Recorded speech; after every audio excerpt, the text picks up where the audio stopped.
Chapter 14. Sashenka and Nadenka. There walked into the room a very young man of about 19, perhaps even less, to judge from the youthfulness of his handsome, self-confident, upturned face. He was fairly well dressed, or at any rate his clothes looked well on him.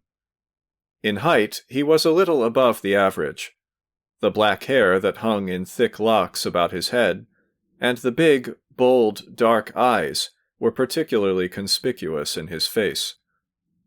Except that his nose was rather broad and turned up, he was a handsome fellow. He walked in solemnly. "I believe I have the opportunity of conversing with M. Trusotsky," he pronounced in a measured tone, emphasizing with peculiar relish the word opportunity, giving him to understand thereby that he did not consider it either an honor or a pleasure to converse with M. Trusotsky. Velchaninov began to grasp the position. Something seemed to be dawning on Pavel Pavlovitch, too. There was a look of uneasiness in his face, but he stood his ground.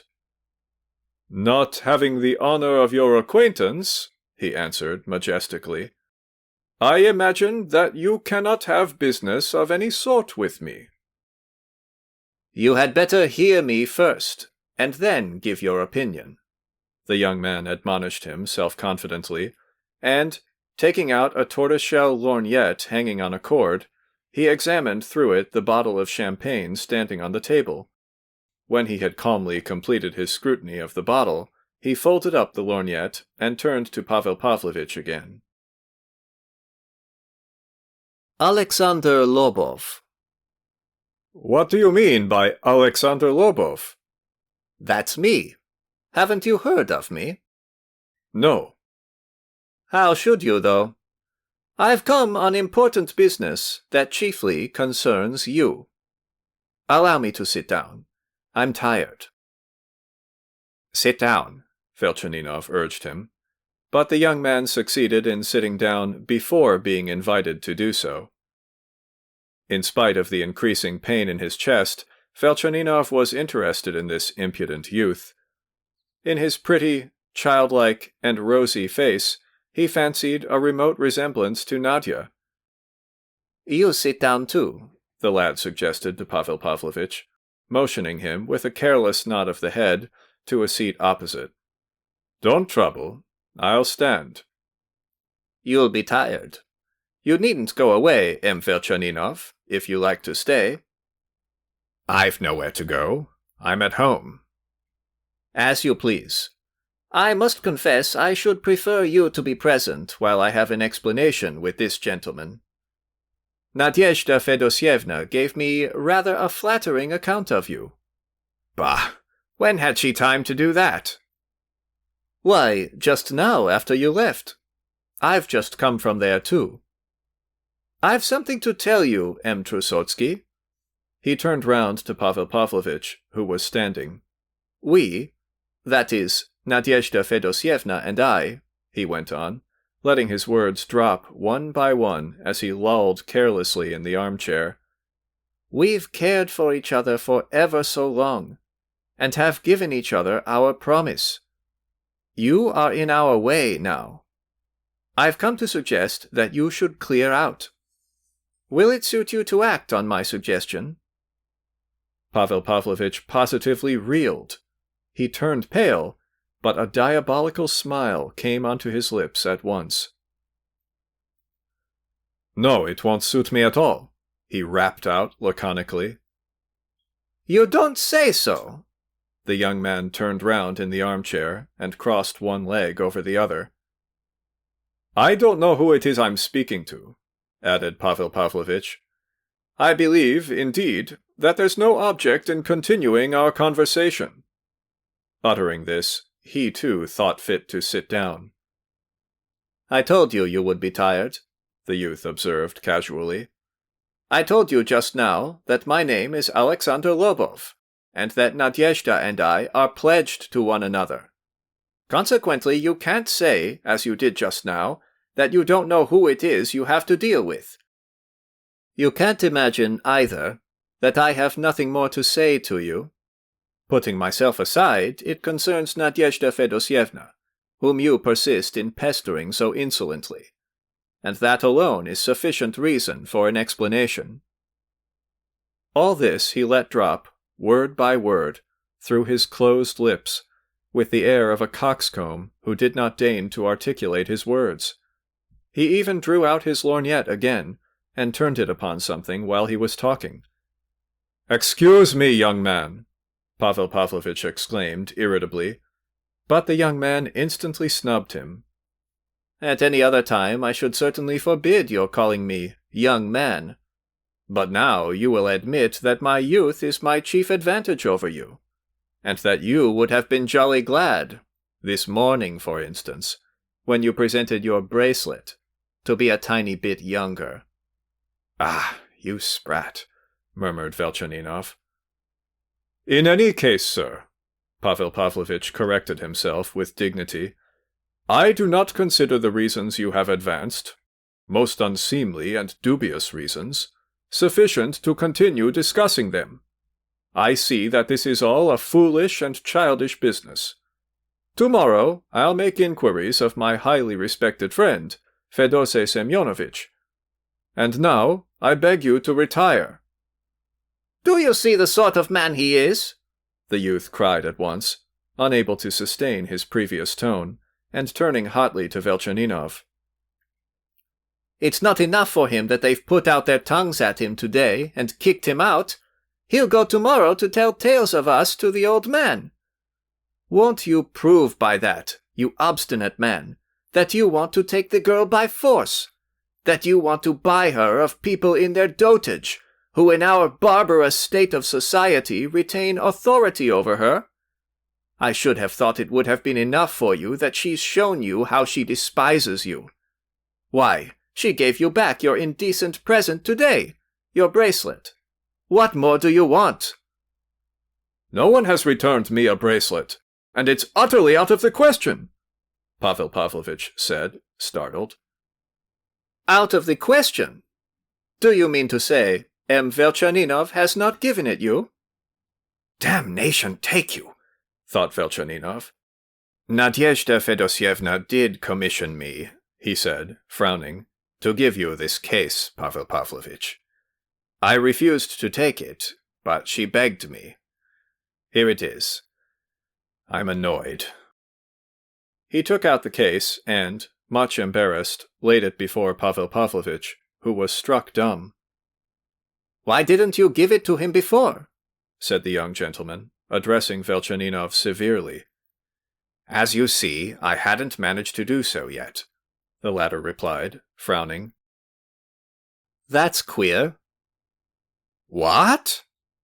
"You must admit it's queer, anyway, though I am ready to allow there may be a misunderstanding."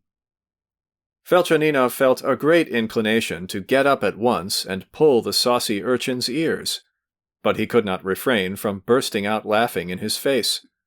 The boy promptly laughed too. It was very different with Pavel Pavlovitch. If Velchaninov could have observed the terrible look he turned upon him when Velchaninov was laughing at Lobov, he would have realized that at that instant the man was passing through a momentous crisis. But though Velchaninov did not see that glance, he felt that he must stand by Pavel Pavlovitch. "Listen, M. Lobov," he began in a friendly tone. "Without entering into discussion of other reasons upon which I don't care to touch, I would only point out to you that, in paying his addresses to Nadyezhda Fedosyevna, Pavel Pavlovitch can in any case boast of certain qualifications. In the first place, the fact that everything about him is known to that estimable family. In the second place, his excellent and highly respectable position. Finally, his fortune, and consequently he must naturally be surprised at the sight of a rival like you. A man, perhaps, of great merit, but so exceedingly young that he can hardly take you for a serious suitor. And so he is justified in asking you to retire." "What do you mean by exceedingly young? I was 19 last month." By law, I could have been married long ago.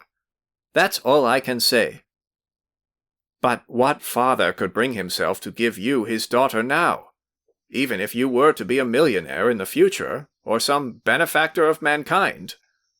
At 19, a man cannot even answer for himself. And you are ready to take the responsibility of another person's future. That is, the future of another child like yourself. Why, do you think it's quite honorable? I have ventured to speak frankly to you because you appealed to me just now as an intermediary between you and Pavel Pavlovitch." "Ah, to be sure. His name's Pavel Pavlovitch," observed the boy.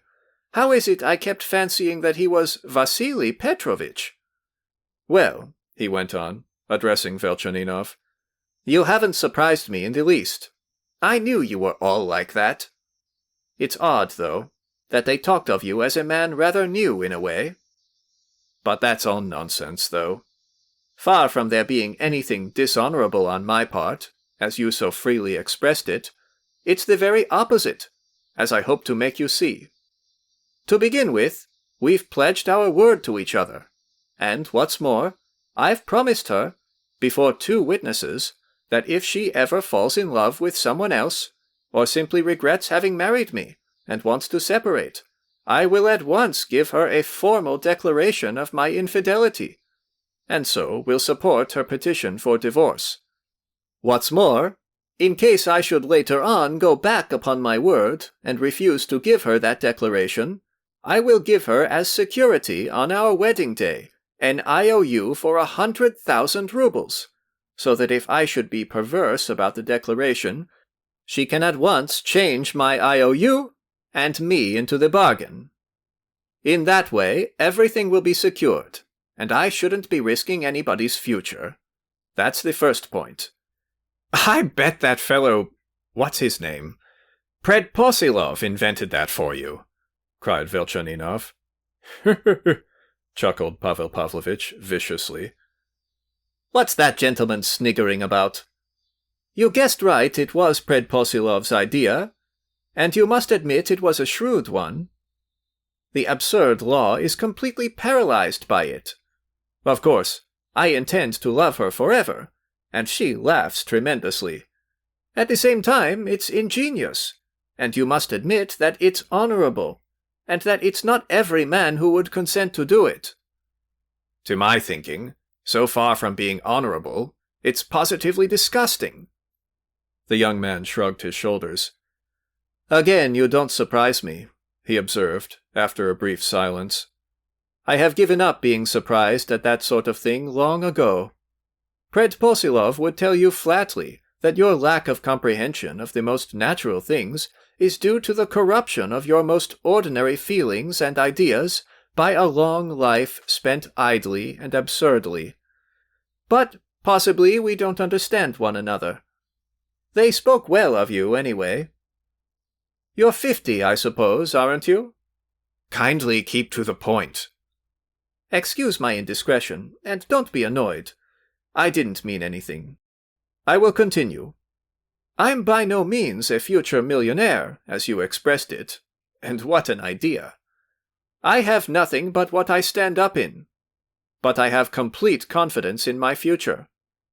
I shan't be a hero or a benefactor of mankind either, but I shall keep myself and my wife. Of course, I've nothing now. I was brought up in their house, you see, from childhood." "How was that?" "Well, you see, I'm the son of a distant relation of Zaklebinin's wife, and when all my people died and left me at 8 years old, the old man took me in and afterwards sent me to the high school. He's really a good-natured man, if you care to know." "I know that." "Yes, a bit antiquated in his ideas, but kind-hearted. It's a long time now, of course, since I was under his guardianship. I want to earn my own living, and to owe no one anything." "How long have you been independent?" Velchaninov inquired. "Why, 4 months." "Oh, well, one can understand it then. You've been friends from childhood. Well, have you a situation then?" Yes, a private situation, in a notary's office, for 25 rubles a month. Of course, only for the time. But when I made my offer, I hadn't even that. I was serving on the railway then for 10 rubles a month, but only for the time. Do you mean to say you've made an offer of marriage? Yes, a formal offer. And ever so long ago. Over 3 weeks. Well, and what happened? The old man laughed awfully at first, and then was awfully angry, and locked her up upstairs. But Nadia held out heroically. But that was all because he was a bit crusty with me before for throwing up the berth in his department which he had got me into 4 months ago, before I went to the railway. He's a capital old chap, I tell you again. Simple and jolly at home, but you can't fancy what he's like as soon as he's in his office. He's like a Jove enthroned. I naturally let him know that I was not attracted by his manners there. But the chief trouble was through the head clerk's assistant. That gentleman took it into his head that I had been rude to him, and all that I said to him was that he was undeveloped. I threw them all up, and now I'm at a notary's. And did you get much in the department? Oh, I was not on the regular staff. The old man used to give me an allowance, too. I tell you, he's a good sort. But we shan't give in, all the same. Of course, 25 rubles is not enough to support a wife, but I hope soon to have a share in the management of Count Zawileski's neglected estates, and then to rise to 3,000 straight off. Or else I shall become a lawyer. People are always going to law nowadays. Bah! What a clap of thunder! There'll be a storm. It's a good thing I managed to get here before it. I came on foot. I ran almost all the way. But excuse me, if so, when did you manage to talk things over with Nadyezhda Fedosyevna, especially if they refuse you admittance? Why, one can talk over the fence. Did you notice that red-haired girl? He laughed. She's very active on our side. And Marie Nikitichna, too. Ah, she is a serpent, that Marie Nikitichna. Why do you wince?